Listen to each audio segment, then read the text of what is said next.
प्यारे दोस्तों नमस्ते। मैं लेकर आई हूँ एक नई कहानी, भगत और भगवान का झगड़ा।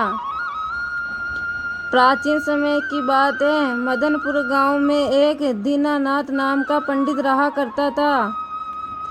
दीनानाथ पंडित जी भगवान शंकर के परम भगत थे। वह अपना अधिकतम समय भोलेनाथ की पूजा अर्चना में ही बिताते थे और उसका भगवान के प्रति इतना प्रेम था कि वो किसी न किसी बात पर भोलेनाथ से रूठ भी जाया करता था। दीनानाथ जी की पुत्री आनंदी बड़ी हो गई थी। उसकी पत्नी उमा को अपनी पुत्री का विवाह की बात सताने लगी। वो जब भी विवाह की बात करती तो पंडित जी बोलते कि अरे उमा, कोई चिंता मत करो, भगवान शंकर सब कुछ सही कर देंगे। आनंदी हमारी पुत्री नहीं है, भगवान शंकर की पुत्री है। ये उन्हीं के आशीर्वाद से हुई है। वो सब संभाल लेंगे, तुम समय तो आने दो, जैसे भगवान भोलेनाथ की इच्छा।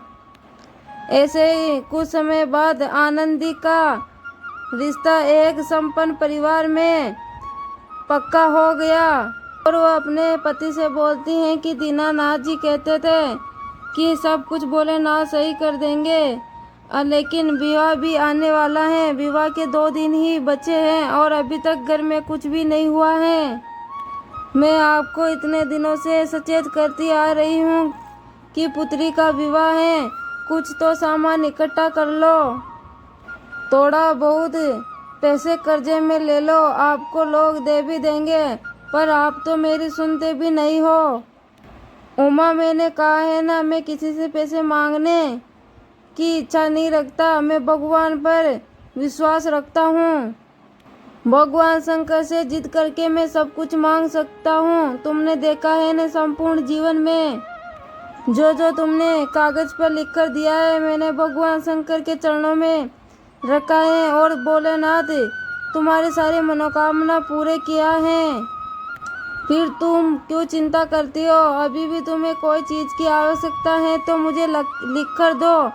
मैं भगवान भोलेनाथ के चरणों में उसकी जिद करूँगा और भोलेनाथ उसको पूर्ण करेंगे। अरे, खाने पीने की चीज़ें अलग हैं, वो कोई भी दे जाता है, लेकिन अभी कन्या के दहेज की बात है, उसमें सोना भी लगेगा, अन्य सामान भी लगेगा। ये सब कौन देकर जाएगा? भाग्यमान, तुम फिर चिंता कर रही हो। मैंने तुम्हें कहा है ना, भगवान शंकर मेरे साथ हैं। तुम तो बस एक कागज पर लिखकर मुझे दे दो। शुरू से ही पंडित जी कागज पर लिखकर ले जाते थे और भगवान शंकर के चरणों में रख देते थे और वो सारी मनोकामनाएं भगवान शंकर के आशीर्वाद से पूरी हो जाती थी। इस बार भी पंडित जी को पूरा विश्वास था कि उमा जो भी कागज पे मनोकामना लिखेगी उसे भोलेनाथ अवश्य ही पूरी करेंगे। उमा ने पूरा दहेज का सामान लिखकर कागज पर दे दिया। वैसे तो एक ही कागज बनता था, लेकिन दहेज की वजह से आज 8 कागज बने। दीनानाथ जी ने पूरे कागज की लिस्ट को भगवान के सामने रख दिए और कहने लगे, हे प्रभु, मैंने तो अपने पूरी श्रद्धा स्वभाव से आपके ऊपर विश्वास किया है और मेरा विश्वास भी सच्चा है। 2 दिन बाद मेरी कन्या का विवाह है और उसके दहेज के लिए सारे सामान आप पूर्ण कीजिए। इस प्रकार वो आंखों में आंसू भरकर अपने कागज भोलेनाथ के समीप रख दिया और अपनी सेवा में लीन हो गया। दीनानाथ जी तो इधर भोलेनाथ की सेवा में लीन हो गए और उधर दीनानाथ जी के घर पर एक संपन्न सेठ पहुंचा।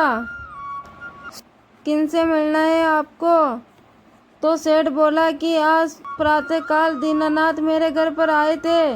उन्होंने कहा था, मेरे को पैसों की चिंता है, मेरी पुत्री का विवाह है, तो मैं यहाँ पर आ गया। अब उसकी पुत्री मेरी पुत्री ही हुई ना।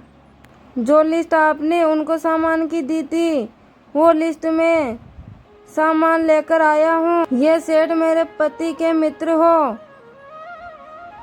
जब दीनानाथ घर पे आया तो उमा ने सारा सामान दिखाया और सारी बात बताई। दीनानाथ समझ गया कि भगवान शंकर मेरी पुत्री के दहेज के सामान लेकर आए थे। अपनी पत्नी की बातें सुनकर दीनानाथ की आंखों में आंसू आ गए और रोने लगे और बोले, मैंने कहा था ना। बोले, शंकर हमारे साथ हैं, वो कभी भी हमारी इच्छा को अधूरी नहीं रह सकते, वो पूरी ही करते हैं।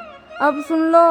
उमा बोले, नाथ मेरी पुत्री के विवाह में मेरे साथ नहीं चलेंगे तो मैं तुम्हारे साथ विवाह में नहीं चलूंगा। विवाह का दिन आ गया। दीनानाथ मंदिर में बैठ गए और मैं भगवान को विवाह में लेकर ही जाऊंगा। तब भोलेनाथ की मूर्ति में से आवाज आई, दीनानाथ जाओ अपनी पुत्री का विवाह करा के आओ। दीनानाथ बोला, प्रभु मैंने तो पूरे जीवन में आपकी सेवा की है, मेरे तो पिता ही आप हो। मैं आपके पास हर चीज़ की जिद करता हूँ, आप मेरी हर जिद को पूरा भी करते हो। आपको पता है ना, मैं विवाह में आपके बिना नहीं जाऊँगा। अब आपको विवाह में चलना ही होगा। आप नहीं चलोगे तो मैं आपसे झगड़ा कर लूँगा और आपसे बात नहीं करूँगा। दीनानाथ की बात सुनकर भोलेनाथ स्वयं प्रकट होते हैं और कहते हैं, दीनानाथ मैं तो हमेशा तुम्हारे साथ ही रहता हूँ, तुम्हारे हृदय में हर वक्त रहता हूँ, इसलिए मैं तुम्हारे साथ हर जगह हूँ। मेरा आशीर्वाद सदा तुम्हारे साथ है। भगवान तो भगत के वश में होते हैं। तुम विवाह में चलो, मैं तुम्हारे पीछे पीछे आता हूँ। भोलेनाथ की बातों पर विश्वास कर दीनानाथ अपने परिवार के साथ विवाह में पहुँचता है।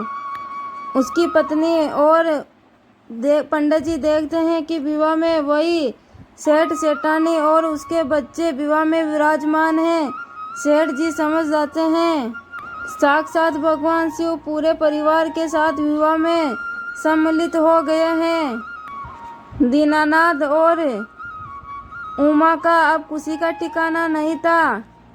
दीनानाथ की पुत्री के विवाह में आए वो सेठ सेठानी और उसके पुत्र के हाथों से अपनी पुत्री का कन्यादान करवाते हैं। थोड़ी देर बाद विदाई का समय आता है तो वो सेठ सेठानी वहाँ से अदृश्य हो गए थे। दीनानाथ समझ जाता है कि भगवान ने किया वादा निभाया और विवाह में दर्शन देने के बाद वहाँ से चले जाते हैं।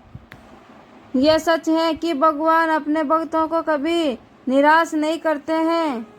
भगवान से जितनी मर्जी हो लड़ाई करें, जितनी मर्जी हो जिद करें, वो हमारे जीवन दाता हैं।